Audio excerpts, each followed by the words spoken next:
St. Louis, a federal jury on Friday convicted a former star of the St. Louis-based reality TV show, Welcome to Sweetie Pies, of arranging the shooting death of his nephew.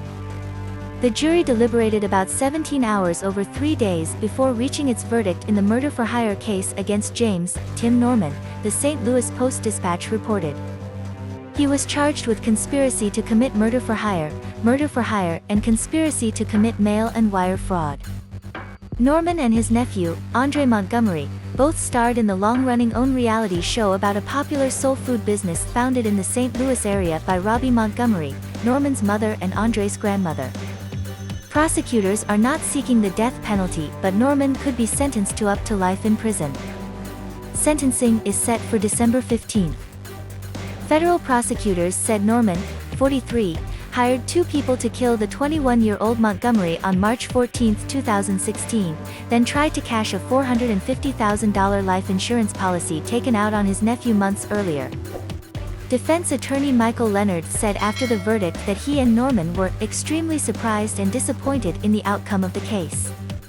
He said they plan to appeal and that Norman continues to be optimistic that he will eventually prevail. Leonard said the testimony during the trial of 2 co-conspirators was shown to be extremely non-credible.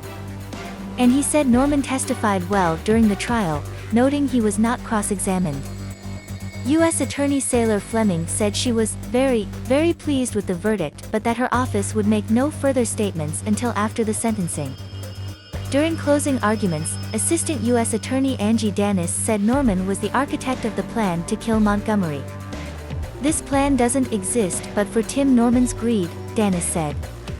Leonard argued in his closing argument that the murder plot presented by prosecutors was a made-up theory. Prosecutors said Norman paid $10,000 to an exotic dancer, Terica Ellis, to lure his nephew to the site where he was shot and paid $5,000 to travel Anthony Hill to shoot Montgomery. Ellis and Hill both testified for the prosecution in the case.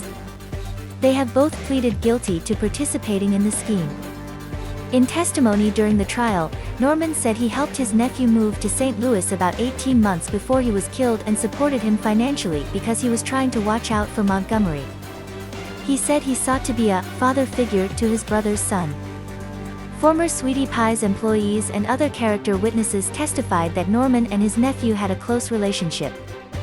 Danis said all the testimony from the scheme's co-conspirators was backed up in trial by texts, call records and location data. She said Norman created an image of being a mentor and a father figure to all these people, but it's fiction. Leonard said during his closing argument that Ellis testified to get a shorter sentence and said Hill admitted he was a heavy drug user and that he was hopped up on drugs that day. Norman testified Tuesday that he took out the life insurance policy on his nephew to give a longtime customer of the family restaurants, Whale Rebbe Yanam, some business. Yanam pleaded guilty in July to conspiracy to commit murder for hire and wire fraud in the case. Montgomery left St. Louis after at least $220,000 in cash, jewelry, and other items were stolen in a June 2015 burglary at Robbie Montgomery's home. Norman told jurors he and his mother hired a private investigator to find and confront his nephew about the robbery, but he had no intention of hurting him. Don't forget to subscribe to our channel and turn on notifications for more news.